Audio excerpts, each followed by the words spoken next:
Hey guys, welcome back to our podcast. Today, in this episode, Rickie will be explaining how she plans her training session for the day.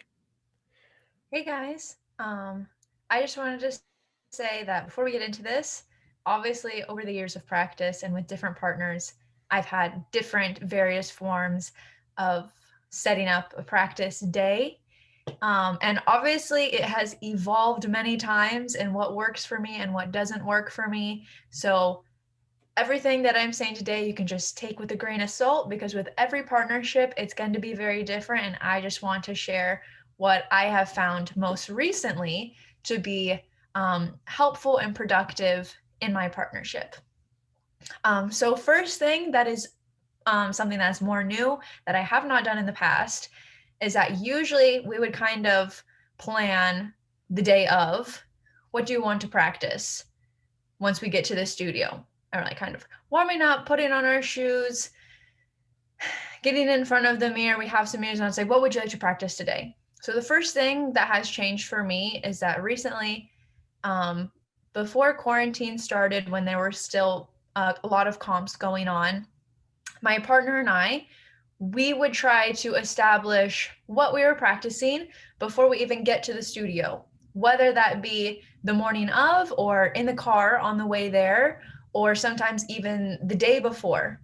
If we know, okay, we're going to practice at 12 o'clock tomorrow, sometimes in the evening, we would talk about what do you want to practice tomorrow? How do you want to set up the practice? How long did you want to practice this? Because we know we don't have all the time in the world. At some point, we know our practice is going to have to end. So let's say 12 to 2:30 or 12 to 2, or maybe we have more time, 12 to 3. It depends every day and the schedule. So one thing that I felt like really helped my training recently is before we arrive at the studio, we already know specifically what we're practicing that day.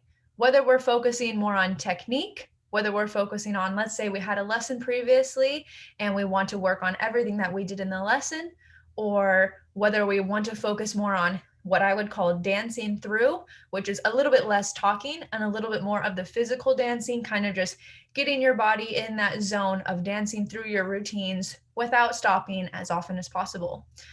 So we would kind of decide, okay, we want to work on this dance or these dances, and we're going to do our warm up for this much time, our training, actual training session practice for this much time. And then at the end, we would maybe go to something else. So now, once we decided that before we get to the studio, we're already in a better mindset once we're at the studio because we're not going to be like, oh, I want to practice this today, but I still need to see maybe he doesn't want to practice that today. I don't know. Maybe that doesn't happen in other couples. Maybe it's just us. But sometimes that would happen and we would just want to practice completely different things. So, talking about it before we got to the studio, already we were on the same page. We know what time we're starting. We know the times that we're going to be switching up our practice in that day, what we're doing. So now that we're ready and we know the plan, the way we actually planned our practice the most recently is that always giving ourselves time to fully warm up separately. Now, some people like this, some people really don't like this. Personally, it was very hard for me. To warm up by myself, to dance by myself, to put up the frame by myself, to go through, because whether you're dancing in an empty studio or a studio with lots of people, nobody really, I think nobody really wants to show when they're messing up, even to yourself in the mirror. Like, oh, you messed up. Oh, you tripped. Oh, you lost balance. Oh, you didn't get your feet together. That was not the right timing. Nobody really wants that. And when you're by yourself, there's nobody else to blame it on except yourself. Especially when you're in the heels, you have the music going, you have your frame. It was very hard. But after doing that, even if you do it just for 10 minutes the first time, by the time I would actually dance with my partner, he would have warmed up. He would have made his little mistakes on his own, figured out where his balance is that day. I would have done the same. By the time we're dancing together, we already understand maybe where we're struggling that day and where we're feeling confident in ourselves before we even make connection. And then after 10 minutes, and like I said, it was hard for me in the beginning, we really tried to do it for at least 20 minutes. Ideally, you could do a 30-minute warm up. Out of that 30 minutes, I would take 10 minutes warming up my body, my legs, my arms, my back, my feet. I would take another 10 minutes to start going through my dances, whether that's doing basics in front of the mirror, warming up my muscles, or whether that's going through specific parts of the routine that I know I need to work on before I get into my partnership, before I get into connection. And then the last 10 minutes is usually I try to dance with the music. Maybe I'm not going to dance my entire waltz routine with the frame, with the music all the way through without stopping. That would be ideal. Sometimes that doesn't happen. Sometimes you can only get through 30% of your routine. Maybe you trip, you have to restart, or maybe you feel very uncomfortable. But at least 10 minutes, you need to put yourself in that uncomfortable situation, or I need to put myself in that uncomfortable situation so I truly feel where I am before I go to my partner. So then you understand what is your fault, what is their fault, and you can have more productive practice. Then after doing that, ideally for 30 minutes, he does it by himself, I do it by myself. We already know what we're practicing that day. So let's say we want to practice on tango. Now we have usually around 1 hour, maybe a little bit longer, maybe a little bit less, like I said, depending on the day, where we're practicing our technique together, or we're practicing a certain body action, or we're practicing the new choreography, whatever it is, whatever we decided the day before, we'll have 1 hour solidly practicing on what we need to practice. That could be one dance, it could be two dances, it just depends. After our 30-minute warm up and our 1 hour of actual technique, then ideally, if you wanted, you could have maybe a 5-minute break, maybe go to the bathroom, have some water. You can even maybe check Instagram for a few minutes.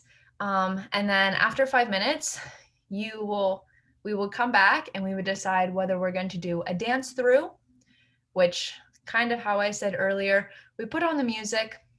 Let's say we're doing waltz, we put up the frame and we try to dance our waltz all the way through as far as we can without stopping. It's not the same as a round where we force ourselves to get it through no matter what. A dance through is a little bit less pressure, but you're still pushing yourself to not stop. If you need to stop, you can, and you understand, okay, we need to work on this. Whatever happens in the dance through, we take that, we write it down, and we decide this is what we need to practice the next day in that hour that we have, like our studying time, I guess. So then we'll try to dance through waltz once, two, three times. Let's say if we worked on waltz and foxtrot that day, we would do foxtrot as well. Once, two, three times. Figure out where we're stopping, where's the most difficult part. Each time it should be getting a little bit easier. We write down what we didn't like, what we want to work on. The next day, when we come back, we have our 30-minute warm-up session. And during that hour, we work on what we wrote down. So the next time we're doing the dance through or we're doing a round, we know that it should be improving, and whatever is happening the next day and another dance, we can work on it the next day. I felt that it's a lot of pressure when you feel like this isn't working and it's more towards the end of your practice and you have to feel like you have to figure it out that day or it wasn't a successful practice. In my opinion, for me, that doesn't work. That's not true. Whatever is happening at the end of the practice is not the end of the world. It gives you a good idea and base off of what you're going to do the next day in practice and what you're going to do in the next training day. So that is kind of how we have scheduled our practice more recently, that we have had some level of success with, that we like. Of course, not every practice is going to be a perfect practice by any means. And like I said before, my practice in my current partnership and in my previous partnerships have evolved over time. It has changed many times, but I'm sharing with you what has been working for me recently. And I hope you guys enjoyed how I shared with you today. Yes, guys, make sure to comment in YouTube down below in the comments what your practice looks like from this side. Maybe some of you guys might have similar practices. Maybe you guys can comment on other people's schedules. Your opinions may be something that they could change that would give results much faster. Just an example. Thank you for listening. See you guys next time. Bye bye. Bye, guys.